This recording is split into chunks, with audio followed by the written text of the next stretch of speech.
好，hello，大家好。咁今日就喺 IG 度見到條幾得意嘅數學啦。咁就係咁樣嘅，係啦。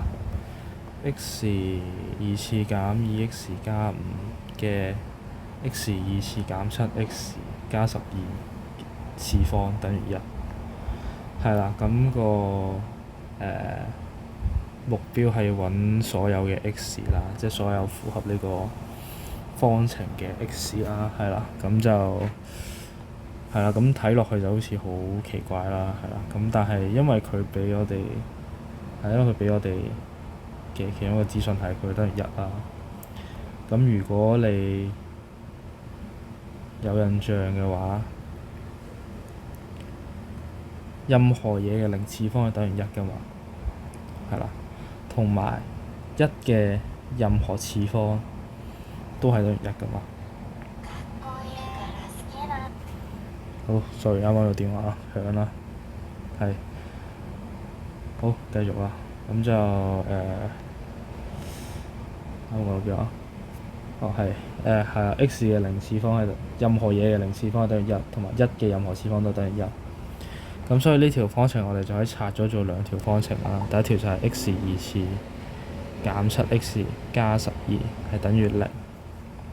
咁另外一個就係呢度我拆咗佢先，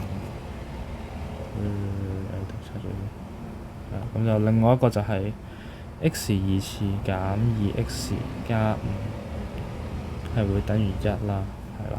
咁我哋拆咗兩個方程出嚟。好，咁我哋就嚟解呢個先啦，係啦。咁就呢個就其實我哋可以撳計數機嘅，如果你有部計數機喺隔離，係啦。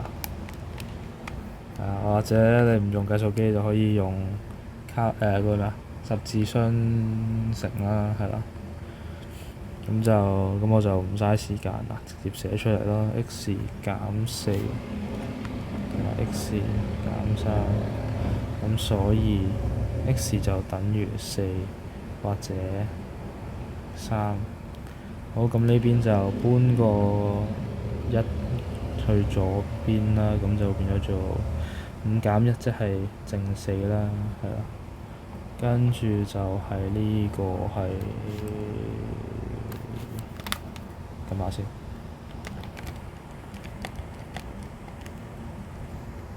哦，呢個應該係冇呢個實根嘅，係啦。咁我哋可以用 delta 去再 check 一次啦。b 二次減4 a c 咁等於4啦，4減16咁你見到係-12嘅。咁就細過0啦，咁所以就冇實根嘅。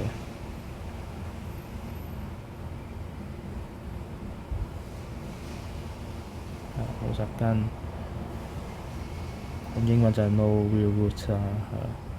咁就所以佢最尾個解就會係 x 等於4或者 x 等於3啦。